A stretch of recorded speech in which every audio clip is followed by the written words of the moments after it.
Good evening. We'll call the meeting to order, please, with the Pledge of Allegiance. I pledge allegiance to the flag of the United States of America and to the republic for which it stands, one nation, under God, indivisible, with liberty and justice for all. Welcome, everyone, tonight. It's a lovely evening. Roll call, Mr. Lundberg. Holm. Yes. Odie. Yes. Saxer. Yes. Scott. Yes. Bell. Yes. All right. If there are no changes that need to be made to the agenda, I would entertain a motion to approve the agenda as presented, please. So moved. Second. There's been a first and a second. All those in favor? Aye. Opposed? Motion passes. Thank you. Conflict of interest disclosure or waiver request. I don't believe there are any tonight. So that takes us to approval of the minutes from our regular meeting on July 18th, 2022. If there are no changes that need to be made, I would entertain a motion to approve those as presented, please. So moved. Second. There's been a first and a second. All those in favor? Aye. Opposed? Motion passes. Thank you. Community input. Tonight, we have Mr. Dave Murphy from Valley Springs Elementary to come address us for community input. And just a reminder, 5 minutes, please. That would be great.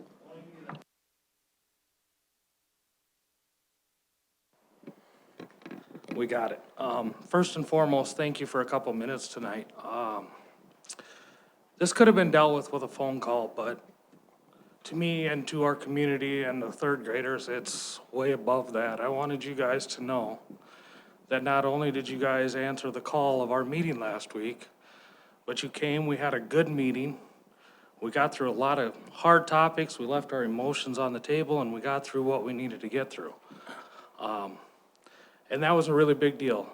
I want to thank you, Dr. Larson, for all that you did last week in that. In a world that we only hear bad, that was an absolute awesome outcome. That was good by Dr. Larson and by the board here sitting in front of you. I just want the community to know that we asked for something and you guys stood up, you came and you answered questions and we got to a very good and what I feel a very fair outcome to this situation. So I just, like I said, it could have been dealt with a phone call, but it's way more personal than that. And I wanted you guys to know that. So thank you, and thank you for everything you've done for us in the last week. Thank you very much, Mr. Murphy. We don't often get to hear things like that from community members, so I just want you to know it means a lot to us too. So thank you. Thank you. All right, that takes us to the financial items. Bills and claims, Mr. Lundberg. Okay, there's a lot of them. Feel free, if anybody has any specific questions, to chime in and ask me. It's hard to note any of them because there's so many of them. On page 4, at the top of the page, byte speed, that's 130 desktop units for 101,000.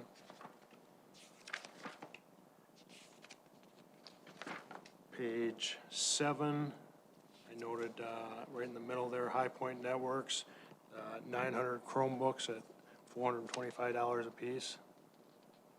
In the bottom of page 7, Innovative Office Solutions, that's a total of $215,177 paid to them, of which $146,000 was new carpeting at Fred Assam Elementary, and the rest is general supplies, $70,000.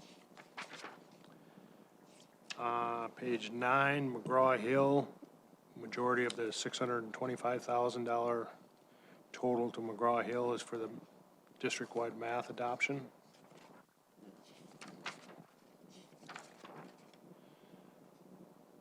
Page 12, I had noted First Dakota Indemnity, that's our work comp insurance, $122,809. Actually, with increased payrolls and everything that happened this year, this amount total is less than it was last year. Our experience mod went down to 0.7, which is a tremendous experience. We had a pretty good year last year. Page 13 and 14, just I noted school specialty, a lot of supply type items from classroom instructors, $21,700. In the middle of page 14, Sioux Falls School District, The CTE Academy, we purchased 40 slots. We pay for half now and half, the other half at semester time.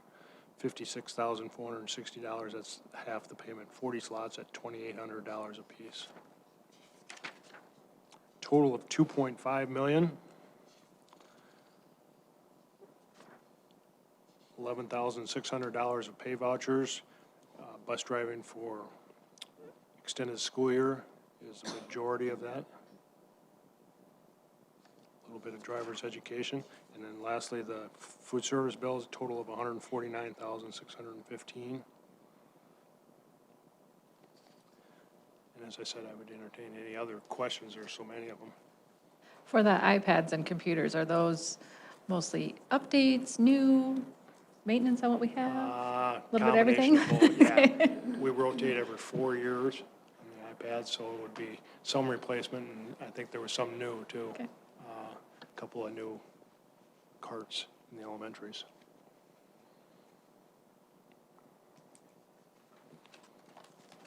Any other questions for Mr. Lundberg? If not, I would entertain a motion to approve the bills and claims as presented, please. So moved. Second. There's been a first and a second. All those in favor? Aye. Opposed? Motion passes. Thank you. Financial report, Mr. Lundberg. Okay, cash report for the month of July showed 20 million. Gotta look. 20,148,000 coming into the month, $3.3 million of receipts, and $6.3 million of disbursements, of $17.2 million of cash on hand in the school district at the end of the month of July. $8.5 million was in the general fund, $6,264,000 in the capital outlay fund, just under $1.9 million in the special education fund, $546,000 in the bond redemption fund, and just under $30,000 in the enterprise fund. The $3,367,000 is itemized on the next 2 pages. Detailed itemization where our revenue came from. Next report in there is an investment report. And I think I mentioned that during the budget hearing that it's been a long time since we've seen an actual investment report. I was able to purchase 2 treasury notes for $1 million each that are yielding 2.8 to 2.7%. The good thing about that is it's going to generate $50,000+ for the school district, which we haven't had in the last couple of years. Payroll report for the month of July, $1,841,000 total payroll. And then lastly, for report, I have a trust and agency report, $158,810 on amounts held for others.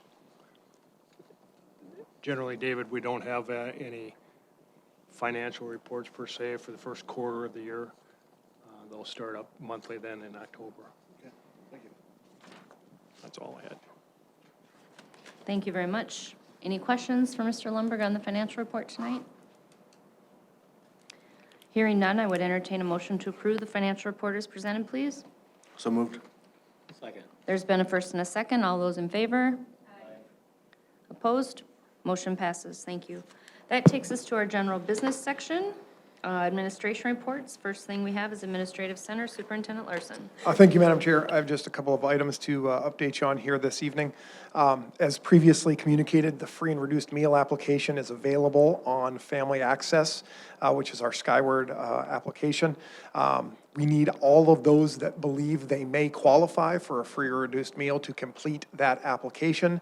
Free meals are only available for those families that qualify. So the application is absolutely critically important this year. And the fact that we didn't have many folks completing the application last year, there is no 30-day carryover that families will deal with. So day one, if they don't have an application on file, they're going to be paying for meals. So it's critically important that we communicate this to our families. We have done so already in a variety of ways, but make certain you help spread that respective message.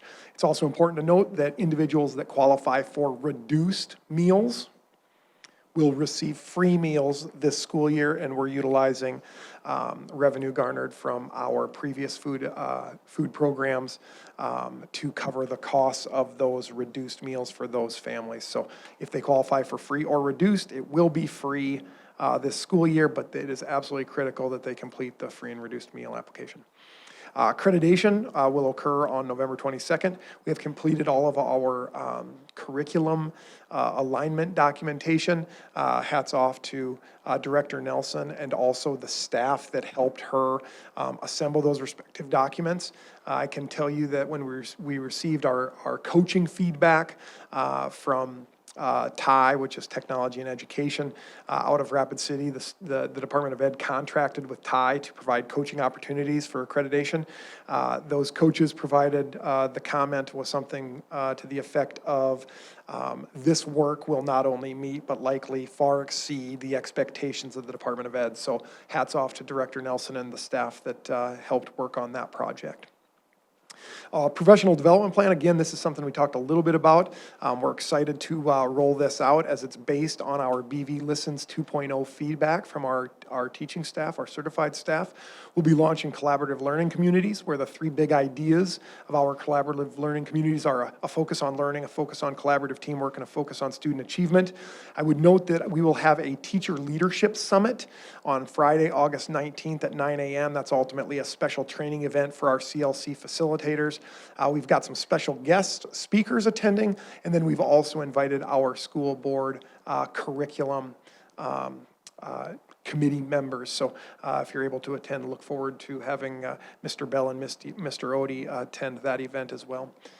Link Summer Reading Program, it's not too late for our kiddos to complete that process. That's been a cooperative effort with Siouxland Library and Pizza Ranch, and we promote and support the reading program. So for all of our links out there, if you haven't met your summer reading goal, now would be a prime time opportunity to finish strong and get that reading goal completed so you're eligible for prizes as well as a free Pizza Ranch buffet. Academic calendar items to note, the 16th is new staff in service, and then on the 18th, we kick up with staff on Thursday, Monday, and Tuesday, August 22nd and August 23rd. The first day of school for our students, grades 1 through 12, is August 24th, and our first day for kindergarteners is Friday, August 26th. Kindergarten families visit us on Wednesday and Thursday of that week. I would tell you that that's what I would classify as a COVID carryover, and that is one of the positive processes that we have adopted that we really instituted because of COVID, and now it's a process that we're continuing to utilize moving forward to give our kindergarten families a real personal touch and opportunity to meet with their teacher and get very comfortable prior to that first day of school. I would also tell you that it is a tremendous asset to our transportation department as they transport all of our kiddos grades 1 through 12 on that first day of school or first 2 days of school, and we don't bring those little shavers in until everyone else is kind of settled in and knows their routine. So there's a lot of different benefits to it. And then our first day for early childhood will be Monday, August 29th. I want to provide an update on Brandon Valley High School and the addition project. Again, the really important dates are construction began here this last summer. Next June, we look to have substantial completion occur, and then at the end of June, beginning of July, final completion of that project so we can get moved in and ready to roll. As has been outlined for the last 8 to 12 months, our priorities are general classrooms, ground floor special education classrooms, science lab classrooms, and all while we do those three things, we want to maximize land usage, upgrade our east facility face, and minimize our impact to parking. We do have a Brandon Valley High School Addition website, and that is going to serve as a centralized communication hub, and that will become critically important as we move into the next few weeks. Our high school administration will be developing and producing a number of informational videos that help folks understand the traffic flow, the bus loop situation, those various types of pieces of information will be made available to all of our public via that centralized communication hub. Would note that we are hitting all of our major milestones when we think about being ready for the fall of 2022 with our high school construction project. When I talk about the milestones, I'm going to talk about the completion of our new parking lot and marching band practice field that's already being utilized, as well as our bus loop, the drive on the north side of the Performing Arts Center heading east to Split Rock will serve as an exit only for our buses, as our bus loop will be on the north side of the building there. So those two major milestones have been hit as they're complete.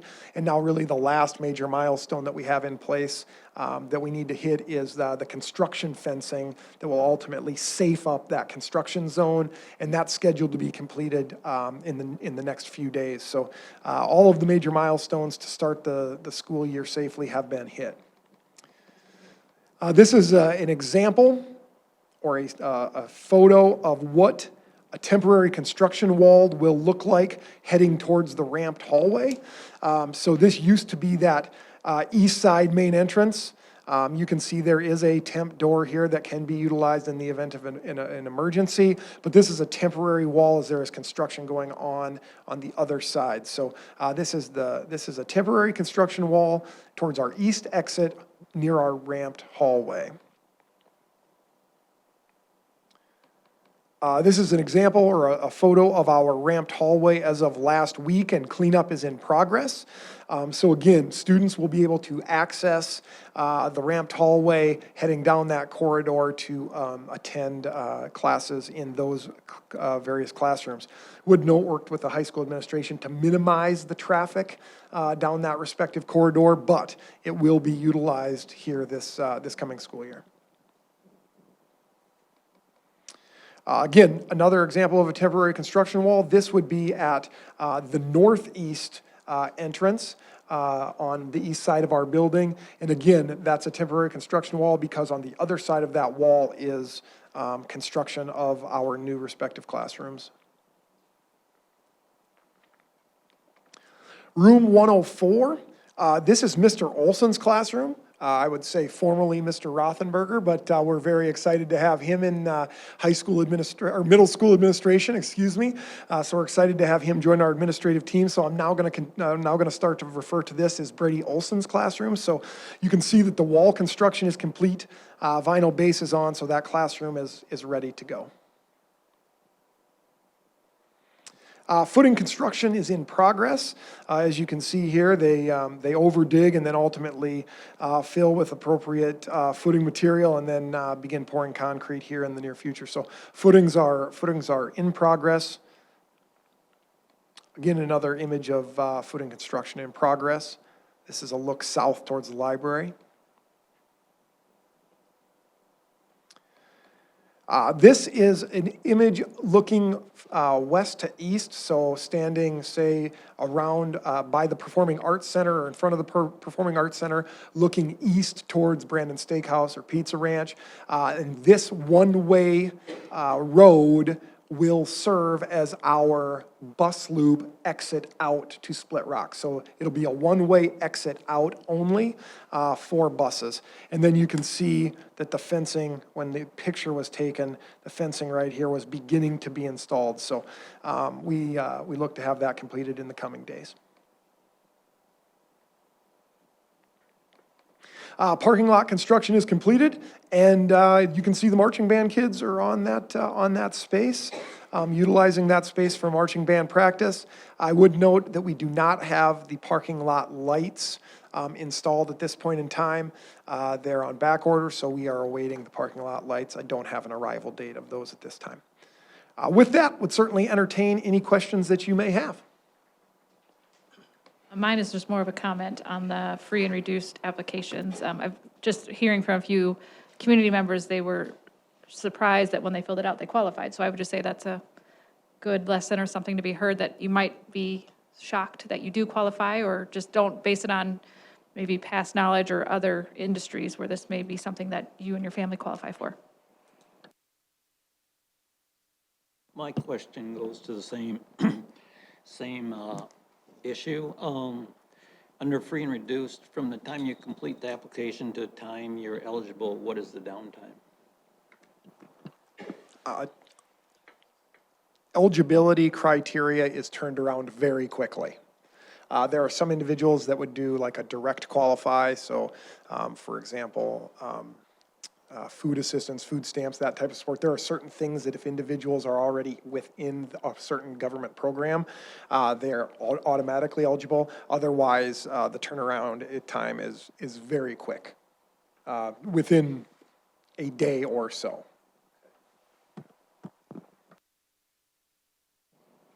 With the one-way exit on this north side, is that for buses only to go out? It's not for students or parents coming in for football or school drop-off? That's buses only, correct? Mr. Scott, that is a great question. It is buses only, especially during AM drop-off and PM leave time, commute time.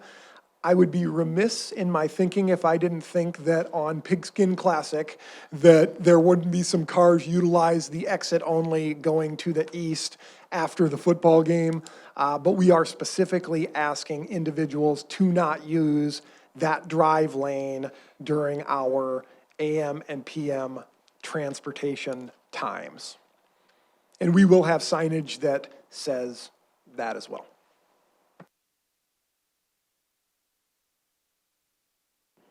Anything else for Superintendent Larson? Thank you very much.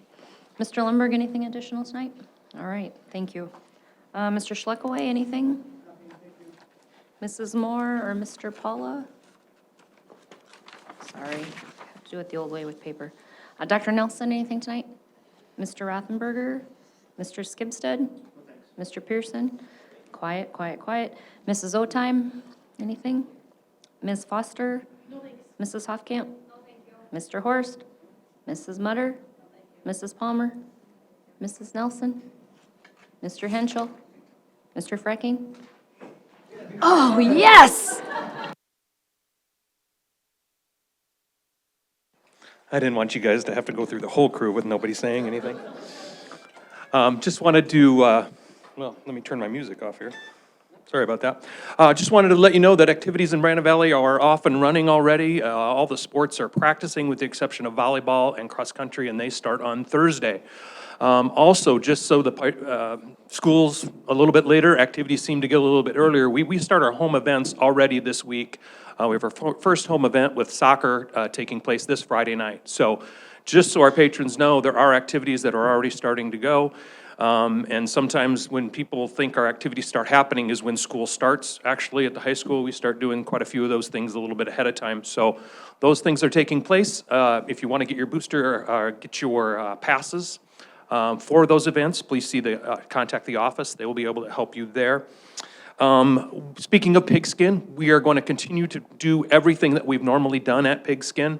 Probably be some modifications with location of different events and things along those lines that patrons will have to watch for, but everything is going to try to go off as planned with a few other tidbits that are going to be new, so kind of back to pre-COVID times a little bit with some of those activities. So with that, come out and see the links.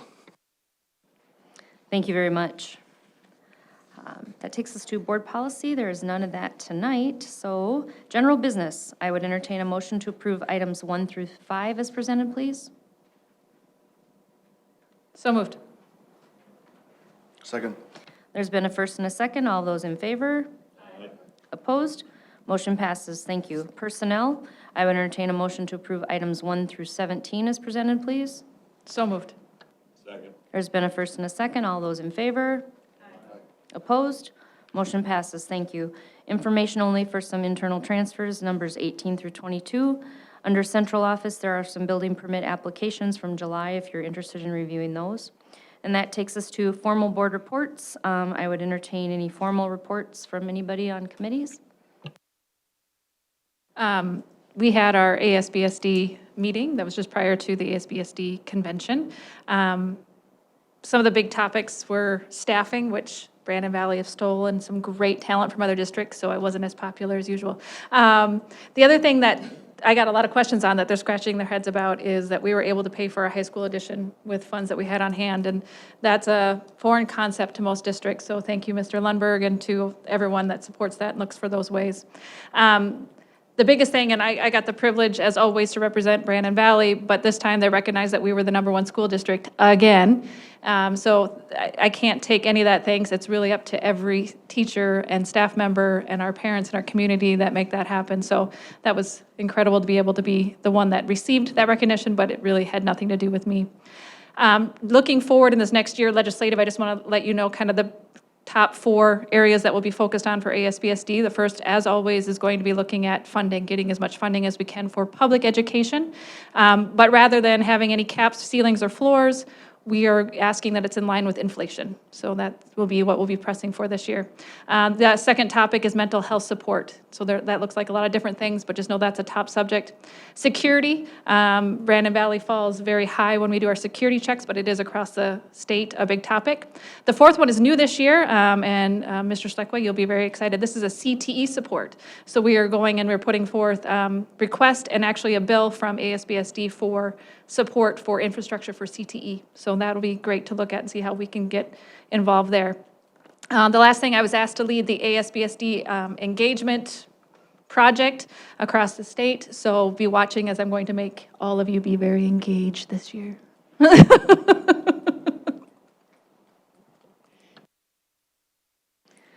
Thank you. From Child Nutrition and Wellness, Director Cruz and her assistant director, Mrs. Eddy, and then Kayla and I were able to go to Orlando for the National SNA Conference, which is always fun.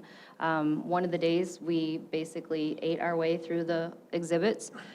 You don't eat lunch, you just go to the exhibit and eat, and that's not, I'm not kidding. The highlight, I think, for me was meeting Duke, the Bush Beans dog, and getting a picture with him. I thought that was kind of fun.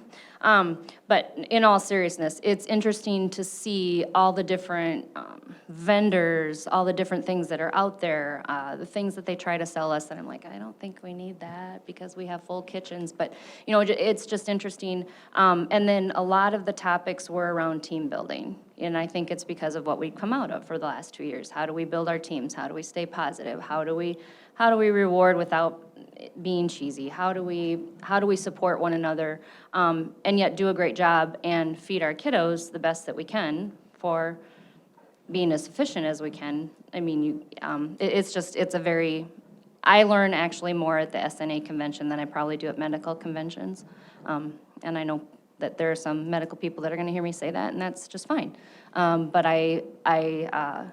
just the things that the staff have to deal with as far as meal planning, allergies, calorie counts, fat counts, all these things that I'm like, you have to do that?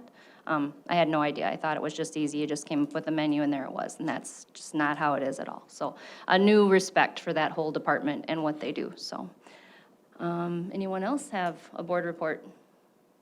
Teach Well, as far as alternative ed, Teach Well's just doing its thing, getting ready to gear up and getting ready to start school and take those kiddos that need a little bit of extra attention and some behavior things, and we've got our people in places we need, so we're ready to go there too. All right, couple travel reports there for your review. Otherwise, it looks like that takes us to the end of our agenda, and I would entertain a motion to adjourn. So moved. Second. It's been a first and a second. All those in favor? Opposed? Motion passes. Thank you, and thank you again, everyone, for coming.